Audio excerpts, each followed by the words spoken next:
নমস্কার, আমি সর্বাণী। আমার বই পড়ুন বইকে ভালোবাসুন চ্যানেলে সকল শ্রোতা বন্ধুদের স্বাগত জানাই।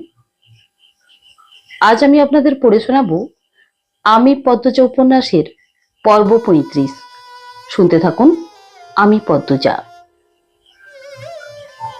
পূর্ণার অনুপস্থিতি নীরব আর্তনাদ হয়ে ছড়িয়ে পড়েছে গ্রামের আনাচে কানাচে। প্রেমার চোখের জলে ভিজে যাচ্ছে ঘরের মেঝে। মৃদুলের গতকাল না আসা এই রহস্যকে আরো গভীর করে তুলেছে। বাসন্তী আর প্রান্ত অস্থির পায়ে ছুটে বেড়াচ্ছে গ্রামের পথে পথে। তাদের সঙ্গে আরো কয়েকজন। সবার চোখেই একই প্রশ্ন, পূর্ণা কোথায়? পদ্মজার নানা বাড়িতে মানুষ বলতে নানু আর প্রতিবন্ধী হিমেল। দুজনেই বর্তমানে দূরে ঢাকায় পদ্মজার খালার বাড়িতে। গ্রামে আর কোনো কাছের আত্মীয় নেই। হঠাৎ একটা তথ্য পেয়ে পদ্মজার মনে আশার আলো জ্বলে উঠল। মগার কাছ থেকে জানা গেল পূর্ণা আমিরের সঙ্গে দেখা করতে গিয়েছিল। তৎক্ষণাৎ পদ্মজা ছুটল আমিরের খোঁজে। পাতালপুরিতে যাওয়ার চেষ্টা করলো, কিন্তু চাবি না থাকায় হতাশ হয়ে ফিরে এলো অন্দরমহলে। চিন্তায় তার মাথা ভারী হয়ে উঠেছে। মজিদ ভোর রাতে ফিরেছেন গ্রামে। রিদওয়ান ঘুমের ঘরে আচ্ছন্ন ছিল। দুজনের বিরুদ্ধে কোনো নির্দিষ্ট প্রমাণ নেই, তবুও পদ্মজার সন্দেহের তালিকায় তারা রয়ে গেল। বাকি রইল খলিল আর আমির হাওলাদার, যারা রাত থেকেই অদৃশ্য। পদ্মজার দৃঢ় বিশ্বাস পূর্ণাকে নিশ্চয়ই বন্দি করে রাখা হয়েছে, তাকে ভয় দেখানোর জন্য। মজিদ এবং রিদওয়ানকে জিজ্ঞাসাবাদ করে কোনো ফল না পেয়ে এখন শুধু অপেক্ষা আমিরের সাক্ষাতের। গ্রামের আকাশে জমেছে অনিশ্চয়তার কালো মেঘ। সবাই নিঃশব্দে প্রার্থনা করছে পূর্ণার জন্য। একমাত্র পূর্ণার নিরাপদ ফিরে আসাই হবে এই কাহিনীর সুখকর সমাপ্তি। বেলা যখন 9:30, তখন আমিরের আগমন এই রহস্যময় নাটকের জবনিকা উন্মোচন করল। তার পরনে একটা পুরানো ঢিলেঢালা সাদা পায়জামা আর ফতুয়া, যা তার চলার ছন্দে বাতাসে দুলছে। সে আলক্ষরে এসে দাঁড়ালো। মগার হাতে একটা নীল আর একটা ছোট খাম তুলে দিয়ে আমির নির্দেশ দিল, পেছনে আলমগীর ভাইয়ের ঠিকানা লেখা আছে, এই খামটা সেখানে পৌঁছে দিতে হবে। মগা মাথা নাড়ল। আমির চারপাশে সতর্ক দৃষ্টি বুলিয়ে নিয়ে আরো যোগ করল,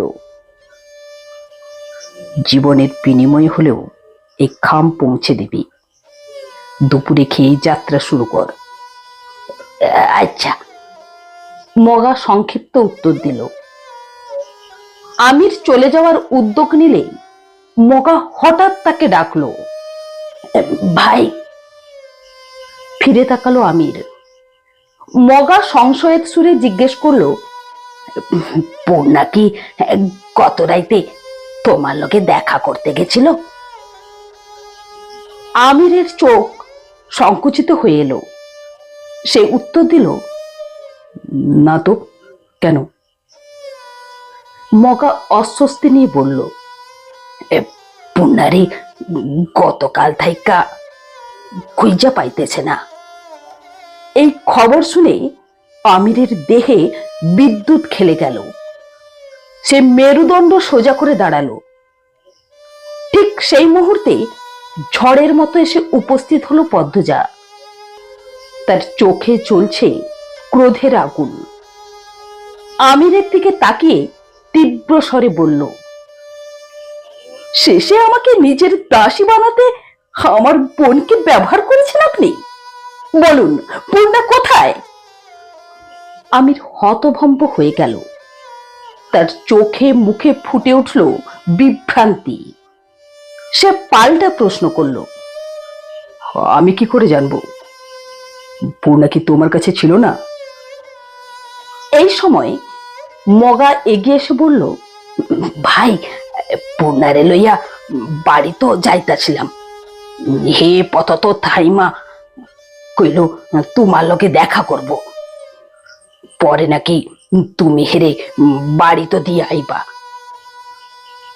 আমির একবার পদ্মজার দিকে তাকালো, তারপর মগার দিকে ফিরে জিজ্ঞেস করলো, তারপর এই বাড়িতে এসেছিল? আইছিল মনে কয়। মগা অনিশ্চিত স্বরে জবাব দিল, তুই কোথায় ছিলি?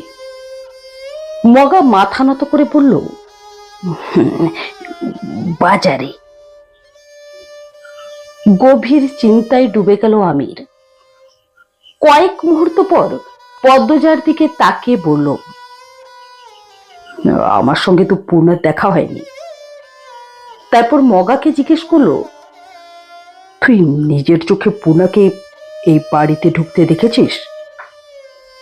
মগা নীরবে না সূচক মাথা নাড়ল। সে নিজেও কিছু বুঝতে পারছে না।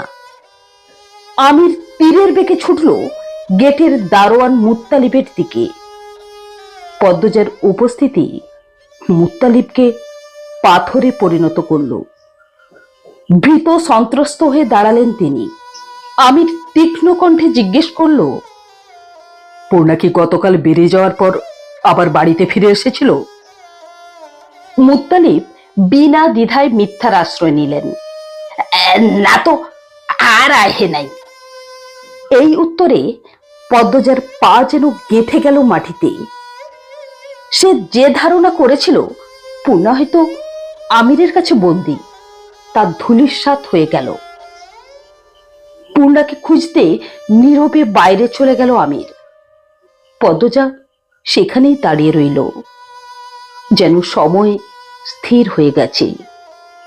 তার গায়ে জড়ানো কালো শাড়িটা পূর্ণার সেই স্পর্শের স্মৃতি।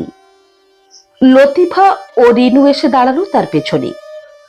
হঠাৎ গেটের ভেতর দিয়ে ঢুকলো প্রান্ত। তার চেহারায় বিপর্যয়ের ছাপ। একটা অশুভ বার্তার বাহক হয়ে পদ্মজার জন্য বয়ে আনলো অকল্পনীয় সংবাদ, মৃত্যুর কালো ছায়া। নিস্তব্ধ গ্রামের বুকে একটা অঘটনের ঢেউ উঠেছে। হেমলতার হাতে বোনা শীতল পাটির উপর শুয়ে আছে পূর্ণা, যেন গভীর ঘুমে মগ্ন। পা থেকে গলা অবধি চাদরে ঢাকা তার নিথর দেহ, প্রকৃতির শেষ আলিঙ্গনের মতো। পদ্মজা মোড়ল বাড়িতে পা রাখতেই গ্রামের স্তব্ধতা ভেঙে পড়ল। মুহূর্তেই জনতার ভিড় জমে গেল। সবার চোখে কৌতূহল। এই ঘটনার সূত্রপাত ঘটেছিল সেই ভোরে। নোয়াপাড়ার দরিদ্র পরিবারের এক ছোট্ট মেয়ে, যে প্রতিদিন ভোরে রান্নার জন্য শুকনো পাতা কুড়াতে বের হয়, সেদিনও বের হয়েছিল ছোট ভাইকে সঙ্গে নিয়ে। তাদের চোখে পড়ে ঝোপঝাড়ের মধ্যে একটা ছনের স্তূপ। রান্নার কাজে ছন খুব ভালো কাজে আসে জানা থাকায় তারা আনন্দে এগিয়ে গেল সেদিকে। ছন সংগ্রহ করতে গিয়ে আবিষ্কার করে বসে একটা ভারী বস্তা। কৌতূহলবশত বস্তার মুখ খুলতেই দুজনের চোখ বিস্ফারিত হয়ে যায় ভয়ে। মুহূর্তের মধ্যে সেখান থেকে পালিয়ে গ্রামে চলে আসে তারা। দ্রুত চারিদিকে ছড়িয়ে পড়ে এই খবর। গ্রামের কয়েকজন এগিয়ে গেল ঘটনা দেখতে। দেখেই চিনতে পারল পূর্ণাকে। তারপর পূর্ণাকে নিয়ে এলো আটপাড়ায়। পূর্ণার দেহ মোড়ল বাড়িতে আনার পথে পুরো গ্রাম জেনে যায় তার মৃত্যুর খবর। পদ্মজার হৃদয়ে বিষাদের গভীর স্পন্দন। চারপাশে জনসমুদ্র উত্তাল হয়ে উঠলেও তার কাছে সবকিছু নিস্তব্ধ, শূন্যতার অনন্ত বিস্তার। চোখ পরিণত হয়েছে শুষ্ক মরুভূমিতে। অশ্রুর সব উৎস শুকিয়ে গেছে বেদনার প্রখর তাপে। প্রেমার আর্তনাদ, বাসন্তী ও প্রান্তের কান্নার সুর, এসব দূরের কোনো অস্পষ্ট ধ্বনির মতো ঠেকছে তার কাছে।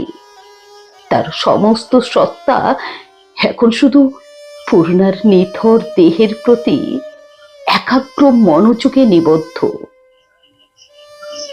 পদ্মজা ধীরে ধীরে সময়কে থামিয়ে দিয়ে পূর্ণার মাথার কাছে গিয়ে বসল। আঁচড় কাটা মুখ জুড়ে গুচ্ছ গুচ্ছ মায়া।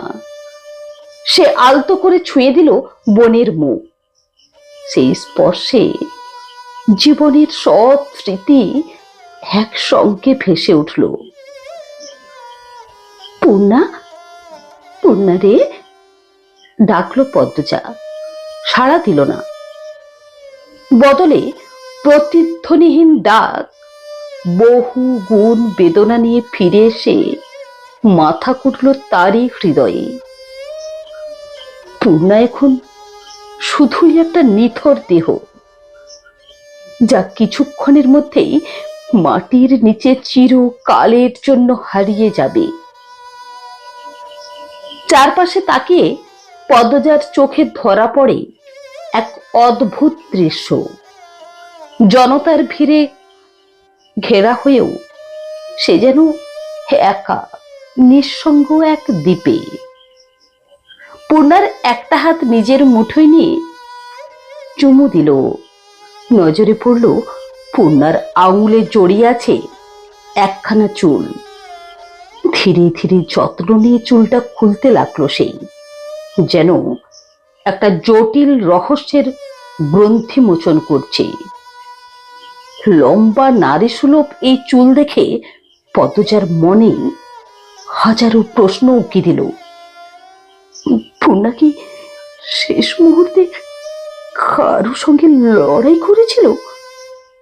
বনের নিথর কপালে ঠোঁট ছুঁয়ে সে নিজের প্রাণের উষ্ণতা ঢেলে দিতে চাইল। তারপর কেঁপে ওঠা কণ্ঠে ডাকলো, পূর্ণা, পূর্ণা আমার, তোর আপা ডাকছে, তোর পদ্মজা আপা। পূর্ণার দুরন্ত হাসি, তার উচ্ছল জীবন সব এক মুহূর্তে থমকে গেছে। বাস্তবতার নিষ্ঠুর আঘাতে দিশেহারা হয়ে গেল পদ্মজা। তার নিঃশ্বাস ভারী, অনিয়মিত। বুকের ভেতর ঝড় বইছে, মাথার ভেতর চলছে বিশৃঙ্খল যুদ্ধ। হামাগুড়ি দিয়ে সরে যেতে লাগলো সে। নিজের যন্ত্রণা থেকে পালাতে চাইছে। লোকজন অবাক চোখে তাকিয়ে আছে। কিছুক্ষণ পর হঠাৎ করেই পদ্মজা উঠে দাঁড়ালো। কোনো অদৃশ্য শক্তি তাকে টেনে নিয়ে গেল পূর্ণার কাছে। বোনের চুলে হাত বুলাতে বুলাতে সে অবাক হয়ে দেখল চারপাশের সব মানুষ অদৃশ্য হয়ে গেছে। বাসন্তী, প্রেমা আর প্রান্ত ছাড়া আর কাউকে দেখতে পাচ্ছে না। কেউ কি নেই? সে পূর্ণার কানের কাছে মুখ নিয়ে ফিস ফিস করে বলল, আমার সুন্দর চাঁদ, আজ তোর বিয়ে। মৃদুল, মৃদুল ভাই কোথায়? সে কি আসেনি? সে চাইছিল এই ভয়ঙ্কর বাস্তবতা থেকে পালিয়ে যেতে, ফিরে যেতে সেই সময়ে যখন পূর্ণার বিয়ের স্বপ্ন দেখত। পদ্মজার চোখ চারপাশে তাকিয়ে খুঁজতে লাগলো মৃদুলকে। তার দৃষ্টি উদ্ভ্রান্ত। যেন হারিয়ে যাওয়া কোনো মূল্যবান সম্পদের সন্ধান করছে। হঠাৎ করেই তার চোখে জাদু লাগলো, ভেসে উঠল জনতার সমুদ্র।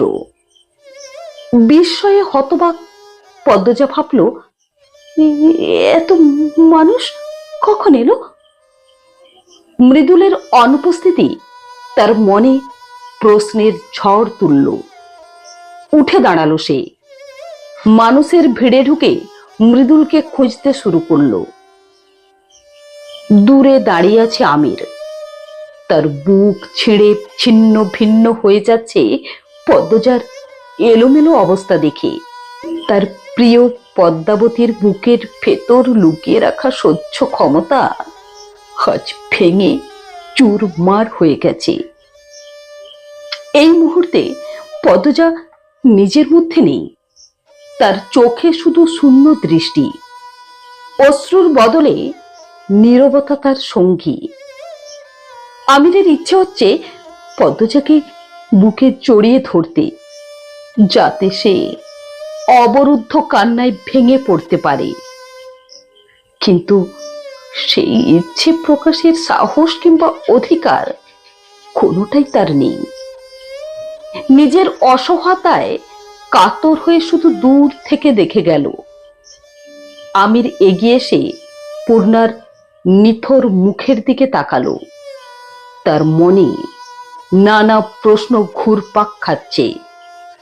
পূর্ণার মৃত্যুর খবর শুনে সে প্রথমে রিদওয়ান, খলিল আর মজিদকে সন্দেহ করেছিল, কিন্তু ওরা এমন বোকামি করবে না। কখনোই লাশ ফেলে রাখবে না জঙ্গলে, বরং নদীতে ভাসিয়ে দেবে, যাতে সব প্রমাণ মুছে যায়। একজন পাকা খুনি হিসেবে আমির জানে এমন ভুল শুধু নতুন খুনি করতে পারে, নয়তো যাকে লাশ সরানোর দায়িত্ব দেওয়া হয়েছে সেই বোকা। কেননা তারা ছাড়া অলন্দপুরে আর কে এমন কাজ করতে পারে? বাসন্তীর হাত চাপড়ানোর বিলাপে পূর্ণার পা থেকে চাদর সরে যেতেই লাশের এক পায়ের নুপুর দেখে রাগে আমিরের হাত মুঠো হয়ে গেল। পাল্টে গেল চোখের দৃষ্টি, শক্ত হয়ে এলো চোয়াল। এবার সে নিশ্চিত কারা এই কাজ করেছে। আমির তাড়াতাড়ি কারো নজরে না পড়ে মোড়ল বাড়ি ছেড়ে বেরিয়ে গেল, সোজা পা বাড়ালো আজিদের বাড়ির দিকে। বন্ধুরা, আমি পদ্মজা উপন্যাসের পর্ব 35 এখানেই শেষ করলাম। আর আমার এই গল্পপাঠ যদি আপনাদের ভালো লেগে থাকে, তাহলে আমার গল্পটিতে একটি লাইক দিয়ে আমার চ্যানেলটি সাবস্ক্রাইব করে আমার সঙ্গে থাকার অনুরোধ রইল। নমস্কার।